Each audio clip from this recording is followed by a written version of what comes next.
আসসালামু আলাইকুম রহমতুল্লাহি ওবরকাতুহু। সম্মানিত দর্শক, আওয়ামী লীগকে দেশে ফিরিয়ে আনার জন্যে, মানে রাজনীতিতে ফিরিয়ে আনার জন্যে এবং এর নেতৃত্বের শীর্ষ পর্যায়ে শেখ হাসিনাকে আবার বসানোর জন্যে দিল্লি কি চেষ্টা করছে?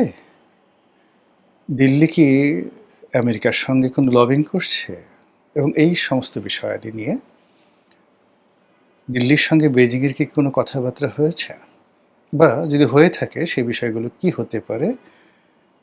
একজন রাজনীতির পর্যবেক্ষক রূপে আমি যতটুকু বুঝেছি সেই বিষয়গুলো আপনাদের সামনে বলবো। তার আগে বলে নিই যে ইউনূস সাহেবের যে অন্তর্বর্তীকালীন সরকার এবং বর্তমানের জনাব তারেক রহমান সাহেবের সরকার, আমরা তাদেরকে যে ফর্মেই ধরি না কেন বা দেখি না কেন, আসলে এই সরকারের মৌল ভিত্তিগুলো কী?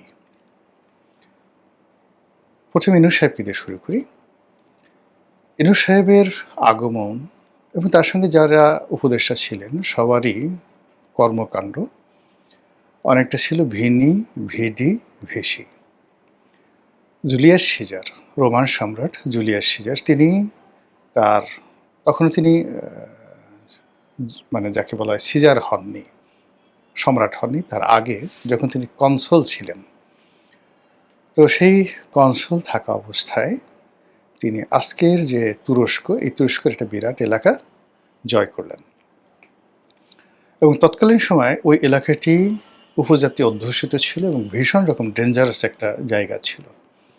জার্মানিতে একটা জায়গা ছিল, তারপর ফ্রান্সে একটা জায়গা ছিল, আর তুরস্কের এই জায়গাটি নানা কারণে এখানে কোনো বিজেতা যেতে সাহস পেতেন না এবং যে কোনো কারণে হোক না কেন জুলিয়াস সিজার এত বিখ্যাত, সে মানে সেই জার্মানি দখল করেছিলেন, তারপরে তিনি গলের যে যুদ্ধ তার মাধ্যমে ফ্রান্স দখল করেছিলেন এবং ইংল্যান্ডও দখল করেছিলেন।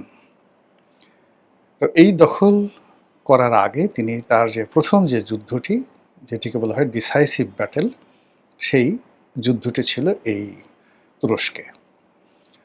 তিনি এত সহজে এটা জয় করলেন, তিনি ভাবতেই পারলেন না হাউ ইট ইজ পসিবল।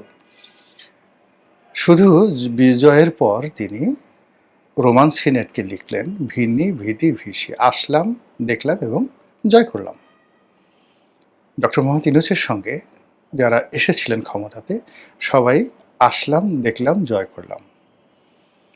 তারা যেভাবে বলতে পারবেন না কেন আসলাম, কিভাবে আসলাম ইত্যাদি, আবার একইভাবে তারা বলতে পারবেন না কেন গেলাম, কিভাবে গেলাম। পুরো জিনিসটি একটা সিস্টেমের মধ্যে জাস্ট দে প্লেড। তাদেরকে একটা জায়গাতে বসানো হয়েছিল, বসার পরে তারা কিছু কর্মপরিধি, তাদের কিছু চিন্তা চেতনা বা তাদের দক্ষতা অভিজ্ঞতা তারা সেই চেয়ারে বসে করার চেষ্টা করেছে, যেটি বলতে গেলে ব্যর্থ হয়েছে এবং এমন একটা সময় তারা যেতে বাধ্য হয়েছেন। যদি তারা না যেতেন তাহলে তাদের অস্তিত্ব কোন পর্যায়ে থাকতো একমাত্র আরশের মালিক আল্লাহ ছাড়া বলতে পারেন না। আবার একইভাবে যে যাই বলেন না কেন, জুলাই বিপ্লবের পরে জনাব সালাউদ্দিন সাহেবের ফিরে আসা ইন্ডিয়া থেকে একেবারে রাতারাতি, মানে মনে হলো যে জুলাই বিপ্লব হয়েছে আগস্ট মাসের 5 তারিখের পরে, সারা বাংলাদেশে সালাউদ্দিন সাহেবের আসার জন্য, বিএনপির নেতৃত্ব গ্রহণ করার জন্যই বোধহয় তার জন্ম হয়েছে। প্রকৃতি যেভাবে মায়ের পেট থেকে একটি সন্তানকে প্রসব করিয়ে দেয়, প্রকৃতি যেভাবে মাটির যে ঘনত্ব, সেই ঘনত্ব ভেদ করে একটি ধানের চারা বা একটি শস্যের যে যাকে বলা হয় মূল গভীরে চলে যায় এবং একটি শস্যের যে কাণ্ড সেটা উপরে উঠে আসে। একটু গভীরভাবে চিন্তা করুন তো, এটা প্রকৃতি ছাড়া সম্ভব নয়। ছোট্ট একটা আপনি ধরেন বীজ, সেই বীজের এত নরম একটা মূল, প্রথমে মূলটা বের হয় বীজ থেকে, সেই মূলটা মাটির ভিতরে চলে যায়। ওর শক্তিটা পেল কোথায়? মাটি যেভাবে থাকে সেখানে ওই নরম মূল দিয়ে আপনি একটু মূলটা টানায় বের করে আপনি নিজে একটু ওটা ঢোকানোর চেষ্টা করেন তো, হয় না। নিঃসন্দেহে মাটির ভিতরে এমন কিছু মধ্যাকর্ষণ মহাকর্ষণ শক্তি রয়েছে, সেই মহাকর্ষণ শক্তি সেই বীজ থেকে যেটা মূল বের হয়, সেই মূলকে টানতে থাকে মাটির গভীরে। আদারওয়াইজ মূলের কোনো শক্তি নেই মাটি ভেদ করার। আবার সেই বীজের যে অংশটি মাটি ফুঁড়ে উপরে চলে আসে,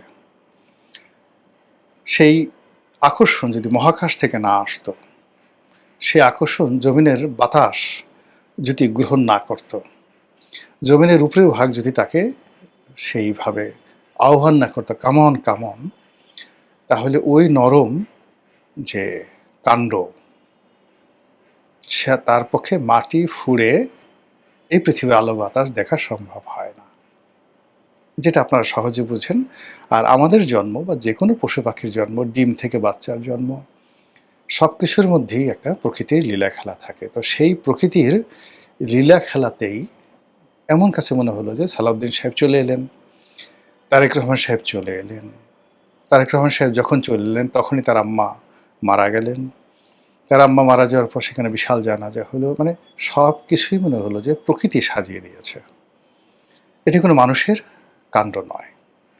এখন আচ্ছা বলেন তো আপনারা, যে এই যে প্রকৃতি সালাউদ্দিন সাহেবকে যে সুযোগটা দিল, তারেক রহমান সাহেবকে সুযোগটা দিল, তারা কয়বার, মানে আপনি যদি আধ্যাত্মিকতার কথা চিন্তা করেন, দাড়ি রেখে পাহাড়ে বসে সেই যাকে বলা হয় ধ্যান করেছেন, আল্লাহর সন্তুষ্টি অর্জনের জন্য যেভাবে রাসূলুল্লাহ সাল্লাল্লাহু আলাইহি ওয়াসাল্লাম হীরা পর্বতে ধ্যান করেছেন, ওনারা এইভাবে ধ্যান করেছেন আল্লাহর সন্তুষ্টির জন্য।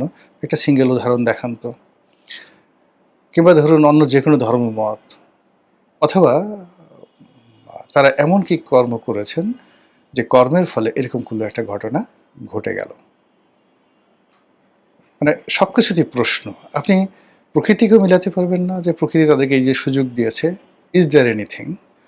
অথবা তাদের সঙ্গে যে বৈদেশিক যে সম্পর্ক, সেই সম্পর্কের ক্ষেত্রে তারা এমন কি করেছেন যে কর্মের কারণে তাদেরকে, মানে ডক্টর ইউনূসকে ক্ষমতায় বসানো হলো, আবার সরিয়ে দেওয়া হলো, আবার তারেক রহমান সাহেবকে ক্ষমতায় বসানো হয়েছে, ক্ষমতায় বসানোর পর প্রেমের রশি দিয়ে আবার এখন টানাটানি শুরু হয়েছে। এবং এই টানাটানির ফলে কি হলো দেখবেন যে অনেক মানুষের ঘুম হারাম হয়ে গেছে, তাদের খাবার দাবার, জীবন চাল চলন সব নষ্ট হয়ে গেছে। আপনি আমি বাইরে থেকে যতটুকু আন্দাজ করতে পারি, ভিতরে যারা আছেন তারা এই উত্তাপটি, তাদের ক্ষমতার জোর এবং ভিত্তিটি তারা আপনার আমার চেয়ে 100 গুণ বেশি বুঝতে পারেন।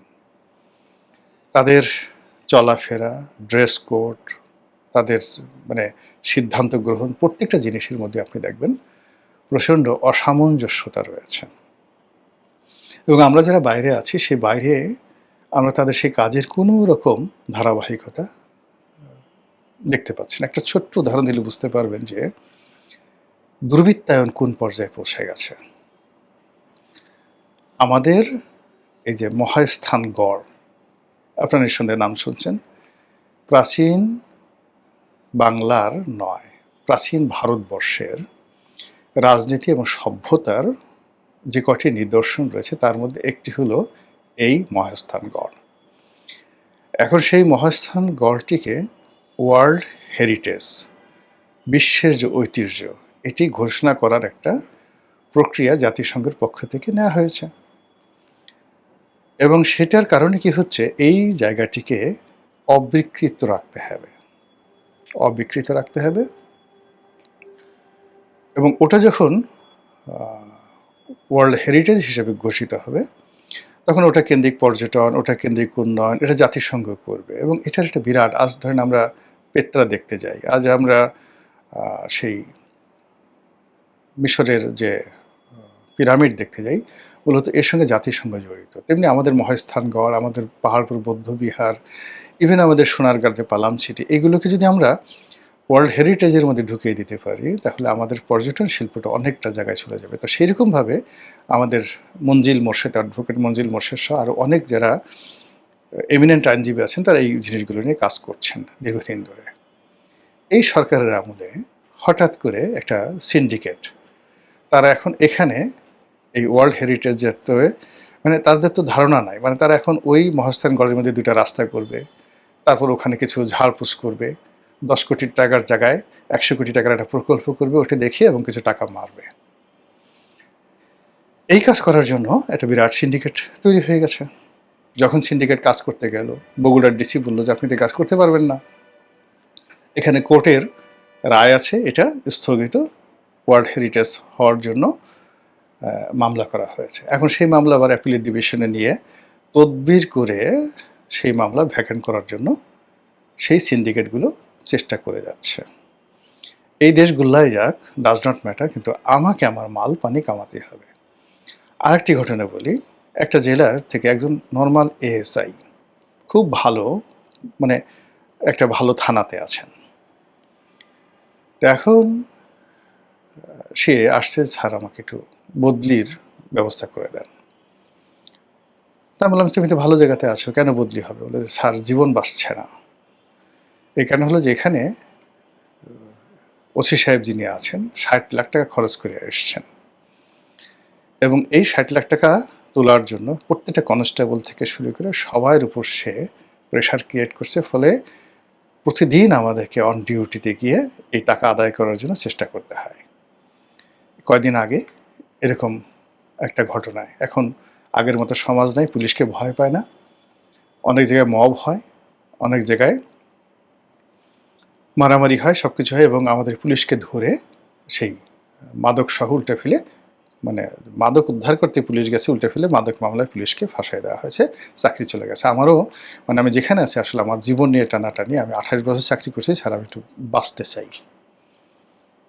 আপনি বোঝার চেষ্টা করেন যে একটা ওসির জন্য ৬০ লাখ টাকা, হয়তো ১ বছর বা ৬ মাস, তো এই পর্যায়ে চলে গেছে দুর্বৃত্তপনা। এই কাজের সরকারের যদি ধারাবাহিকতা থাকতো, সরকার প্রথমে এই জায়গাগুলোতে হাত দিতে পারত, কিন্তু সেই জায়গাগুলোতে হাত দেওয়া যায়নি।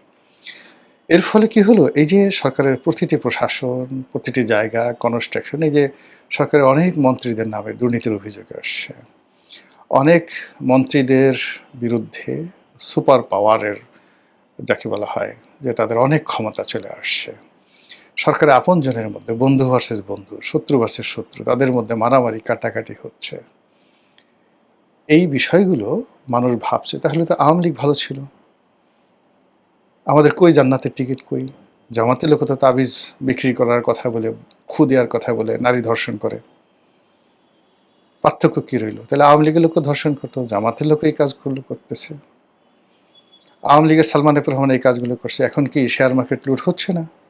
এখন কি ব্যাংক লুট হচ্ছে না? আওয়ামী লীগের যারা দুর্নীতিবাজ কর্মকর্তা ছিলেন, এখন কি দুর্নীতিবাজ নেই? এটা মাঠের মধ্যে আপনি একটা সিঙ্গেল জায়গাতে কমেছে, কমেনি। এখন এটাকে উঠাতে উঠাতে উঠাতে উঠাতে ওই যে বীজের মতো আরও উপরে উঠান, উপরে উঠাইলে আপনি দেখবেন যে যারা এই ক্ষমতার কলকাঠি নাড়েন বিদেশ থেকে, সেটা ওয়াশিংটন বলেন, দিল্লি বলেন, চীন বলেন, তো তারা এই যে জায়গাগুলো, সেই জায়গাগুলো তারা দেখছেন, দেখার পরে তাদের কি মনে হচ্ছে যে তাদের বিনিয়োগ, তাদের ভবিষ্যৎ, তাদের সিদ্ধান্ত, তাদের সাথে সরকারের যে সম্পর্ক, সেই সম্পর্কটা কন্টিনিউ করার জন্য যে চেইন অফ কমান্ড, সেই চেইন অফ কমান্ড ১৭ বছর কেমন ছিল, গত ২ বছরে কেমন চলছে। তো সেখানে যদি তারা কোনো উন্নয়ন দেখতে না পায়, শুধু ফুলঝুরি, কথার ফুলঝুরিতে কাজ হবে না, শুধু এখানে প্রজেক্ট দিয়ে কাজ হবে না, স্বপ্ন দেখে কাজ হবে না, এখানে আসলে অ্যাকশন দরকার। কিন্তু গত ২ বছরে যে অ্যাকশনগুলো, একটা সিঙ্গেল অ্যাকশন দেখান যে অ্যাকশনগুলো বাস্তবে দেশের এবং দেশের বাইরের আমাদের যারা বন্ধু আছে, উন্নয়ন সহযোগী আছে, সবাইকে খুশি করেছে। সেই দিক থেকে তারা যে কাজটি করে, যেমন শেখ হাসিনার জমানাতে তারা সবসময় জামাতের সাথে যোগাযোগ রক্ষা করত, জাতীয় পার্টির সাথে করত, তারপরে বিএনপির সাথে করত, ইন পার্সন সেই ব্রিটিশ রাষ্ট্রদূত, আমেরিকান রাষ্ট্রদূত এখান থেকে গিয়ে তারেক রহমান সাহেবের সাথে লন্ডনে দেখা করতেন। তো সেই কাজগুলো যে এখন হচ্ছে না, আপনি তো বলতে পারবেন না সেই কাজগুলো এখন হচ্ছে, তাহলে সেই কাজগুলো কাদের সাথে হচ্ছে? নিঃসন্দেহে জাতীয় পার্টির সঙ্গে হচ্ছে, নিঃসন্দেহে এই যে এখন দেখেন জেলখানার একজন ডিআইজি প্রিজন ছিলেন 1/11-এর সময়, মেজর হায়দার, তিনি যে সকল পিলে চমকানোর তথ্য দিচ্ছেন, যে জেলখানা থেকে বের করে বেগম খালেদা জিয়াকে কিভাবে বাইরে বৈঠক করতে আনা হতো, কিভাবে তারেক রহমান সাহেবের সাথে অন্যের বৈঠক হতো, কিভাবে শেখ হাসিনার সঙ্গে বৈঠক হতো, সেই কথাগুলো তিনি বলে দিচ্ছেন। তো সেই কাজগুলো যে এখন হচ্ছে না, আপনি কি করে বুঝবেন? এই যে তারেক রহমান সাহেবের প্রতিনিধি দিল্লিতে যাচ্ছেন, অজিত দোভালের সঙ্গে দেখা করছেন। তো অজিত দোভালের বাইরে অন্য কোনো দোভালের সঙ্গে দেখা হচ্ছে না, এটা তো আপনি বলতে পারবেন না। তো পর্দার আড়ালে আসলে পিলে চমকানো অনেকগুলো খেলাধুলা হচ্ছে। আর সেই খেলাধুলা যতক্ষণ না পর্যন্ত, যেটা আমি বক্তব্য শেষ করে ফেলব, যদি রাজনৈতিক দল অর্থাৎ জামাত, বিএনপি তাদের হাতে থাকে, সরকার হিসেবে বিএনপির সরকার, জনাব তারেক রহমান সাহেবের সরকার তার হাতে থাকে, তাহলে বিদেশিরা বিষয়টা নাক গলাতে পারবে না। কিন্তু যদি এই ক্ষমতা ট্রান্সফার, ক্ষমতা ট্রান্সফর্ম, কারা থাকবে কারা আসবে, এই সিদ্ধান্তগুলো বিদেশিদের হাতে চলে যায়, তাহলে সঙ্গত কারণেই এখানে সামরিক বাহিনী মিডিয়েটর হয়ে যাবে like Pakistan, civil service mediator হয়ে যাবে, মধ্যস্থতাকারী হয়ে যাবে লাইক পাকিস্তান, এবং মিশরের মতো এখানে একটি রাজনৈতিক অভ্যুত্থান, সামরিক অভ্যুত্থান ঘটে যেতে পারে। এবং সেই অর্থে যেমন এখানে ধরুন পাকিস্তানে যখন ইমরান খানকে হটানোর প্রয়োজন হলো, তখন এই চাপের মধ্যে ফেলে তিনটি বৃহৎ রাজনৈতিক শক্তি তাদেরকে এক টেবিলে বসানো হলো। এই সেনাবাহিনী বসিয়েছে, সেটা হলো বেনজির ভুট্টোর পিপলস পার্টি, তারপরে নওয়াজ শরীফের মুসলিম লীগ, তারপরে আবার নওয়াজ শরীফ মুসলিম লীগের দুটো গ্রুপ ছিল, নওয়াজ শরীফের মেয়ে এবং নওয়াজ শরীফের ভাই, এখন যিনি শাহবাজ শরীফ আছেন, তাদেরকে বসানো হলো। আরেকজন যেমন বাংলাদেশের জামাতের মতো এরকম প্রভাবশালী, ওখানে জামাত না, তাকে বলা হয় মাওলানা ফজলুর রহমান ওরফে ডিজেল মাওলানা, তাকেও, যিনি একসময় ইমরান খানের ঘনিষ্ঠ ছিলেন, তাকে ইমরান খান থেকে সরিয়ে এনে এখানে বসানো হলো, এবং সেই সরকার এখন সেখানে চলছে। কাজেই শেখ হাসিনাকে নিয়ে বেইজিং, দিল্লি এবং আমেরিকায় যে কোন লেভেলে খেলা চলছে, আশা করি সরকারের যারা কর্তা ব্যক্তি তারা বুঝবেন যে তারা যখন ক্ষমতার বাইরে ছিলেন তাদের সঙ্গে যেভাবে এই বিদেশি শক্তিগুলো খেলেছে, তার চেয়ে 100 গুণ বেশি আগ্রহ নিয়ে, উৎসাহ নিয়ে এখন তারা আওয়ামী লীগ এবং শেখ হাসিনার সঙ্গে খেলছে। আর সেই খেলায় কে কাকে গোল দেয় সেটি এখন দেখার বিষয়। মহান আল্লাহ আমাদের সবাইকে হেদায়েত দান করুন এবং হেফাজত করুন। আসসালামু আলাইকুম ওয়া রাহমাতুল্লাহি ওয়া বারাকাতুহু।